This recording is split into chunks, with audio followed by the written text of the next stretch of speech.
Goeiedag kijkers, mijn naam is Ronald de Zoete van energieaandelen.nl en ik wil jullie graag iets vertellen over het olie- en het aardgasrapport wat ik aan het schrijven ben en wat ook uitkomt nu deze maand en in april. Waarom zou jij als belegger nu willen beleggen in fossiele energie? Nou, ik heb dus een olierapport gemaakt, gaat vandaag de markt op.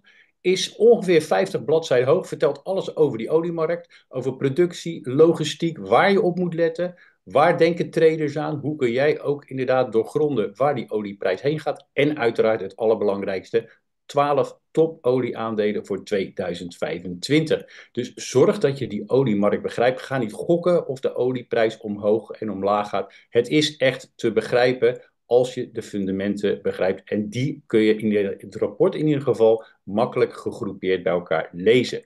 Vorig jaar hebben we het olierapport en het aardgasrapport 2024 uitgebracht. De eerste drie, dat zijn de aardgasaandelen. De onderste drie zijn de olieaandelen. Je ziet op de olieaandelen, daar zijn kleine minnetjes op gebeurd. Dat is gewoon gebeurd omdat eigenlijk de olievraag uit China gewoon tegenviel dit jaar. Dat is gewoon zo, die economie. Ja, vastgoedcrisis, ik hoef er denk ik niet veel over te vertellen.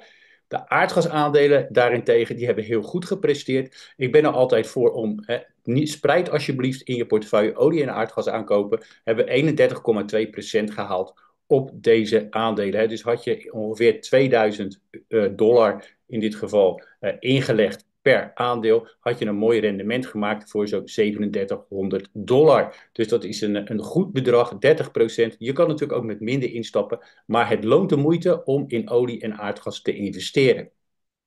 In ieder geval 12 olieaandelen staan klaar in het olierapport voor jou. Waarom komt er een hoog rendement uit? Nou, het is heel simpel, het plaatje. We vliegen als nooit tevoren. Jaar op jaar wordt er een record gebroken. Dus de kerosine die gemaakt wordt in die raffinaderijen, die gaat allemaal tegen goede marges weg. Daar profiteren natuurlijk die oliebedrijven heel hard van. Dat is het bovenste streepje hier, dat is de jetfuel.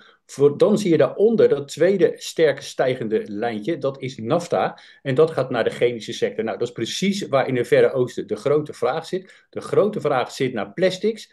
In het bijzonder ook thermoplastics voor de toekomst. Die hele mooie eigenschappen zijn, die betaalbaar zijn. En die ook dus bijvoorbeeld in elektrische auto's, et cetera kunnen. Dus daar zit heel veel potentie. Dus ja, als je kijkt naar de grote rapporten en ook de bedrijven die erover rapporteren. Ik heb hier een voorbeeldje gemaakt even van KPMG. 75% van alle investeerders, en dat zijn de grote mensen, die investeren in fossiele projecten. Dus ja, aardgas en olie, waarbij ze de nadruk zetten en leggen op aardgas. Tweede regel, especially natural gas. Daar komt het aardgasrapport begin april voor jullie op de markt ook weer met heel wat nieuwe aandelen. Dus wil je daar gebruik van maken? Ik heb ze gebundeld. Olie- en aardgasrapport 2025. Voor maar €349 heb jij dus zo'n 2025 topaandelen voor 2025. De link staat hieronder. Het is gewoon even klikken en je hebt binnen een dag heb je digitaal de rapporten in je hand. Dus maart, dat is dus nu het olierapport voor jou. In april krijg je dan het aardgasrapport. Ik zou zeggen, succes met beleggen in energie. Tot de volgende keer.